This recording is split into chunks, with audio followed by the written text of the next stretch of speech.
नमस्कार।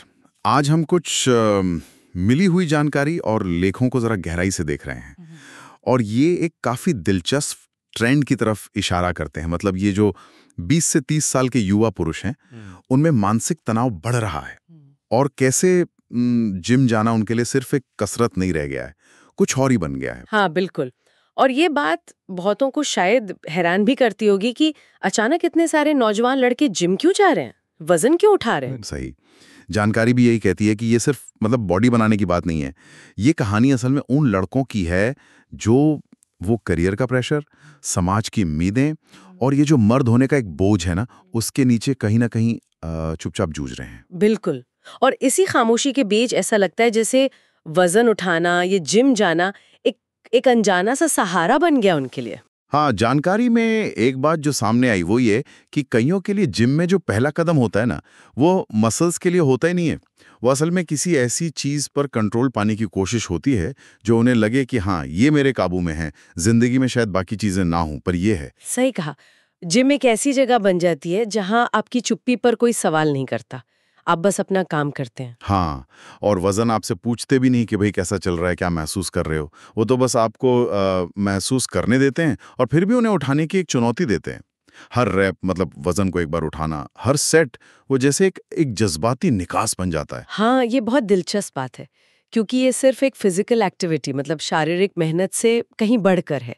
ये एक रूटीन बन जाता है, एक अनुशासन आता है जिंदगी में, और जो पसीना बहता है, जो मेहनत लगती है, उससे जैसे दिमाग का शोर शांत हो जाता है, भले थोड़ी देर के लिए सही। अच्छा, तो ये एक तरह से दिमाग को शांत करने का ज़रिया बन गया है। हाँ, बिल्कुल। और देखिए, इसके पीछे विज्ञान भी है। हम जानते हैं कसरत से एंडोर्फिन निकलते हैं जो मूड अच्छा करते हैं, स्ट्रेस हार्मोन कॉर्टिसोल वो कम होता है, नींद बेहतर होती है। ये सब तो है ही, लेकिन जैसा इन लेखों में भी जिक्र है, शायद इन पुरुषों के लिए विज्ञान से ज्यादा वो एहसास मायने रखता है। वो एक मुश्किल सेट पूरा करने के बाद वाली छोटी सी जीत का एहसास, एक भारी वर्कआउट के बाद जो शांति मिलती है वो, और धीरे धीरे वो जो खोया हुआ आत्मविश्वास है ना, उसका वापस लौटना। तो ये सिर्फ शरीर का बदलना नहीं है। नहीं, बिल्कुल नहीं, ये उससे कहीं ज्यादा गहरा है। ये एक तरह की मानसिक और भावनात्मक मरम्मत है। वो खामोशी से धीरे धीरे खुद को फिर से गढ़ रहे हैं। ये सिर्फ वजन उठाना नहीं है, ये अपने अंदर की ताकत को फिर से जगाना है, एक तरह से। हाँ, और जानकारी में बोल्ड ब्रेन स्टूडियो का भी जिक्र आता है कि वो ऐसी ही सच्ची कहानियों को, अनकही कहानियों को सामने ला रहे हैं। वो सिर्फ वो बिफोर आफ्टर वाली तस्वीरें नहीं दिखा रहे हैं, बल्कि जैसा आपने कहा, ये आत्मा के बदलने की कहानी है। बिल्कुल। वो ये दिखा रहे हैं कि कैसे जिम पुरुषों को दोबारा जिंदा महसूस करने में मदद कर रहा है। अपने आप में एक शांत क्रांति है ये। हाँ, ये खामोश क्रांति है। और संदेश भी बिल्कुल साफ है, जैसा एक लेख में जोर दिया गया है कि शुरू करने के लिए किसी को परफेक्ट होने की जरूरत नहीं है, या वो टिपिकल जिम वाला बंदा बनने की जरूरत नहीं है। फैंसी जूते या महंगी सप्लीमेंट्स वो सब बाद की बातें हैं। बस पहला कदम उठाना है, एक रिप, एक दिन। सही। और हजारों पुरुष ये मानते भी हैं, जैसा पढ़ने में आया, कि जिम ने उन्हें बचाया, जिंदगी गंवाने से नहीं बचाया शायद, लेकिन जिंदगी पर हार मानने से जरूर बचाया। और ये सब देखकर एक एक अहम सवाल भी उठता है मन में।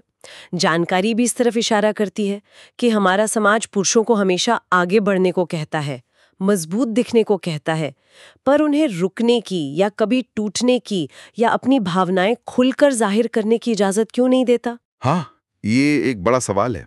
बिल्कुल। जानकारी ये भी साफ करती है कि संघर्ष करना कमजोरी नहीं है और कभी-कभी खोया हुआ महसूस करना या टूटा हुआ महसूस करना ये बिल्कुल ठीक है। इसे मानना शायद पहला कदम है ना? बिल्कुल सही कहा। तो फिर इस सारी बातचीत का, इस जानकारी का निचोड़ क्या निकलता है? शायद यही कि हिलना डुलना, सांस लेना, अपने अंदर का जो शोर है उससे ऊपर उठकर खुद को चुनना, ये छोटी छोटी चीजें बहुत मायने रखती हैं। शायद वो हर रैप, हर वजन उठाना एक याद दहानी है, एक रिमाइंडर है कि आप अभी भी यहाँ हैं, आप लड़ रहे हैं और आप इस लड़ाई में अकेले नहीं हैं।